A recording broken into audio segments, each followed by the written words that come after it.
As you can see, I completed the extreme program, and I completed that extreme program by completing all of the extreme moments. And today, I'm going to tell you how I did that.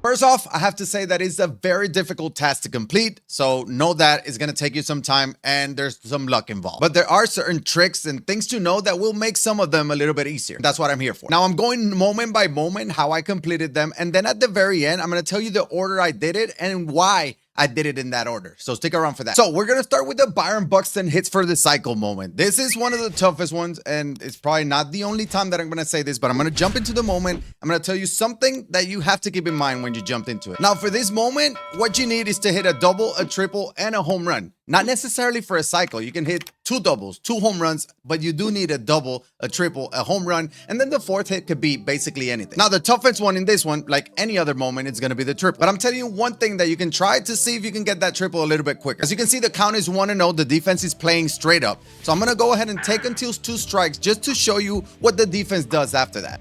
And that is strike number 2. And you can see the outfield move is shifted to the left. With this, that means you can go opposite field, and that will get you the double and maybe the triple because Byron Buxton does have 99 speed. Now, I do recommend for the first 2 at-bats, don't worry about it. Just try to get whatever you can because I got a double. I think I got a triple without waiting for the 2 strikes, but I know that is something that you can do. Now, I just recommend going ahead, trying it a couple times. If you're struggling with it and need that triple, then that's something that you can try. But what I did was the first 2 at-bats, I just swung and whatever happened, and then just go for the next thing. Now, if I hit something in the gap and I knew it was going to be a double, I try to go for third because if I got thrown out, then I got thrown out. But if I made it safely, then I got the triple. If I got thrown out, I already got the double. But I do recommend the first 2 at-bats, just hit normal. Again, you need 4 hits anyways. If you're 0 for 2 to start the game off, just go ahead and restart. Save you some time. Moving over to the second moment, this one is the Nick Kurtz 4 home run moment. This is very tough, but I do think that the order that you do the moments can help you make this a little bit easier. It does have max out contact and power, and you're not going to be facing necessarily the best pitchers in the game. Now, if you don't hit the home run in the first at bat, just go ahead and restart because you will need 4 home runs.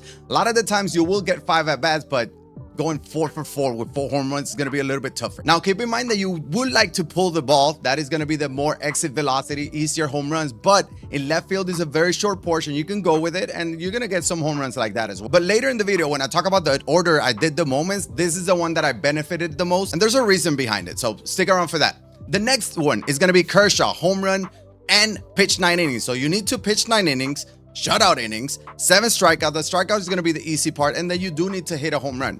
What I did in this one was that I would pitch 2 or 3 innings, get the first at bat with Kershaw, and if I didn't hit the home run, I just restarted because you can't get stuck trying to get the home run. And if, let's say you pitched the 9 innings, but you didn't get the home run, you wasted all that time. So my recommendation is jump into the moment, try to get the home run in the first at bat. If you don't, you can restart it. Maybe the first try or second try, you can try to hit the home run in the first couple at bats. But honestly, this one really wasn't that difficult. When talking about the pitching, use your fastballs up and in, use your sliders off the plate. Don't be afraid to throw balls. Don't be afraid for that. Use your changeup away, low and away to righties. Those are going to be, it's going to produce some weak contact as well. And obviously, you don't want to give up a home run or a run. That changeup outside is a little bit tougher to hit out of the ballpark. Now, this 4th moment is that Corbin Carroll tallied 2 triples one. And this one was by far, for me, the toughest because you do need some luck involved. My first at bat in this moment, I hit a triple. Deep fly ball to center field off the top of the wall. I was able to use that 99 speed and get to third. Then I just couldn't hit the second triple ever, or what it felt like ever. I tried contact swinging. Contact swinging really didn't do much for me because it just didn't have enough exit velocity. So the trick for this one was trying to go left center field gap. For some reason, the right center field is a little bit tougher to hit, but if you go, they're pitching outside and you go with the pitch into the left center field gap, you will get some triples here and there. Also, keep in mind that there's going to be times where you're going to have that swift slide and thing. Just try to hit it. Whenever it comes up, try to hit it. I got a triple that way where in the moment that I actually completed it, then the second one I hit it in the left center field gap and I got there safely. But try to go left center field because it's tough to hit a deep fly ball to center field off the wall. He does have over 100 power. He's going to hit some home runs. This is another one of those moments that if you don't get the triple in the first at bat, you can restart maybe the first 2 at bats, but at the same time, it's all about reps. Get some reps. And this is another one that I feel like I benefit. I tried it at first and I was like, I'll come back to it. And I think it's because of the order also that I did the moments. We'll get to that a little bit later. Now, the fifth moment is Randy Johnson's perfect game. Obviously, you need 9 innings with the 13 strikeouts. The 13 strikeouts, I don't think it's that difficult. The only difficult part is that you're going to get a bloop hit here and there. I think I did in my second try. In the first try, I think in the 6th inning, I got like a bloop single or a grounder through the hole or something. There went the perfect game and I had to try it again. Second time, I did it fine. Now, this one is a little bit time consuming because it's going to be like 15, 20 minutes while you pitch the entire thing. But use that outlier fastball with Randy Johnson, especially up and in or up and away as well. The slider off the plate. Again, don't be afraid to throw balls, especially if you're ahead in the count 0-2. There's nothing wrong. You just obviously you don't want to walk a hitter, and then you can be aggressive if you do get to 3 balls. But don't be afraid. The pitch count is going to get up. But if you're pitching a perfect game, they're not taking him out. Now, the 6th moment is Rockies coming back from down 9-0. And this one really wasn't that tough. It's just a little bit time consuming because you do need to score. But I'm going to tell you a couple things in this one. So let's go ahead and jump right into it. Now, when you jump into the game, you're going to be facing a lefty. And obviously, you have to win the game. You're down 9-0. But the good thing is that it's at the beginning of the game. So you literally have 9 innings to take the lead at some point. What I did in this one was at some point I pinch hit for, I think it was Tairo Estrada, and I brought in Michael Toglia for him because Michael Toglia does have a little bit more pop, and he's also a switch hitter with a pretty nice swing. You're playing at Coors Field, and you're facing the Pittsburgh Pirates with not very good pitching. So if we look at their starter right there, it's Andrew Heaney. Very bad per 9s. He doesn't throw hard at all. Then looking at their bullpen, you can see that there's not really many good arms there either. They bring in Danny Santana sometimes towards the end, but at that point, you should have the lead. Now, in this one, if you're not used to playing on Legend, don't worry. This is offline Legend. It's basically like playing online Hall of Fame. It's really not that difficult, especially because the pitchers are not really throwing outlier fastballs at you. Just be patient. Wait for your pitch. They're going to be throwing hanging sliders, hanging knuckle curves and stuff like that. You're going to be able to hit some of them out, even if you don't hit perfect, but keep pace. The first inning, try to score at least 1 or 2 runs. And then with that, you can gain that momentum. Obviously, if you go scoreless 1, 2, 3 on like 6 pitches, go ahead and restart. There's no reason not to. But at the end of the day, once you get a little bit of a lead, what I did was score like 15 runs. They had like 11.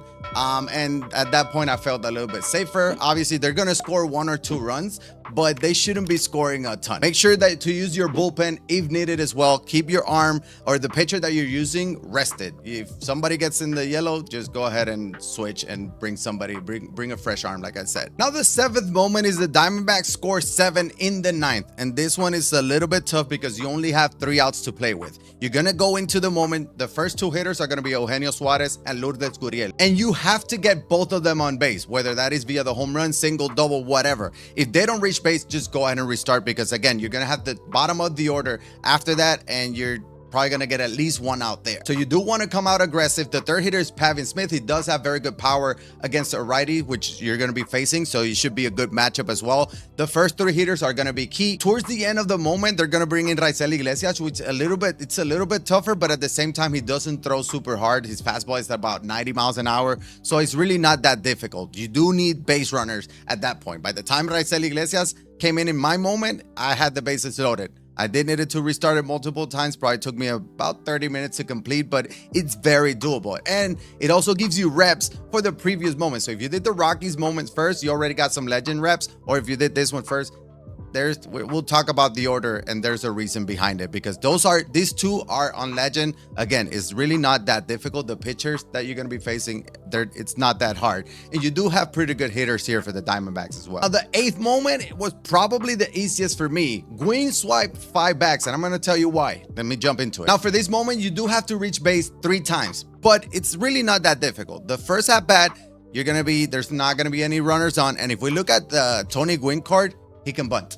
And I know a lot of you guys love this bunting method. So the pitch comes in, you can bunt, and all you got to do is get to first base and then steal 2nd and 3rd. There's the perfect bunt. I'm going to be safe at first. I'm going to be able to steal 2nd and 3rd. It's really not that difficult. If you hold R1 right here, he's going to be leaning. That's going to give you a little bit of an advantage as well. And then you can go ahead and take off. You slide in safely. That's a stolen base. I'm going to do the same thing for 3rd. That's 2 stolen bases. Now, the 2nd at bat, or sometimes you'll have somebody on base. At that point, don't normal swing. Just use contact swing because you do need a single. And obviously, you need the bases empty in front of him as well. He does have some pop. Again, looking at his card, he does have some, well, not the card here, but he does have some power. So if you do normal swing, he's going to hit some home runs. Another thing to keep in mind, if you go to settings and you go to gameplay right here, make sure you do have full at-bat viewing. The reason is because when you're trying to steal, you don't want to have the hitter on a 1-2 count. You want to have 0-0. The first pitch of the at-bat, so you can have as many pitches as you need to try to steal second and third. Again, but if the bases are empty, just go ahead and do the bunt. It's going to work out. He's going to be safe. Or you can just contact swing and get reach base that way as well. This one basically took, I don't know, 3 tries maybe. It really wasn't that bad. Now, the 9th moment is probably the toughest one because it is very time consuming. You do need to score 20 runs on Legend. You are the Toronto Blue Jays, but you are playing in Colorado. But there are some things that you need to know that might help you complete this moment. Let me jump into it. Looking at this team, you're going to be facing Kyle Freeland at the very beginning of the game. He's a lefty. You have David Schneider. He does have a pretty good swing as well, so it's not bad. I kept him in. He has some pop. Now, there in the bench, you do have some very good cards. And if we look at the bottom of the orders, there's some cards that are not very good. So what I did was Buddy Kennedy, I pinch hit and I brought in Addison Barger for him. Then for Nathan Lukes, I brought in Dalton Varsho. And then for Tyler Hyman, sometimes I brought in Alejandro Kirk, but then I decided to bring Alejandro Kirk for Miles Straw. It was a little bit better that way. Joey Loperfido, I at the very end pinch hit for Davis Schneider so I can face righty with that lefty. But that was basically it. One thing to keep in mind, if in the first 2 innings you don't have a run, just go ahead and restart. You need 20 runs, you need a lot of them. Try to have that big start. In the one I finally completed, I had to restart it probably like 10 times, but the one I finally completed, I had 7 runs scored in the first inning.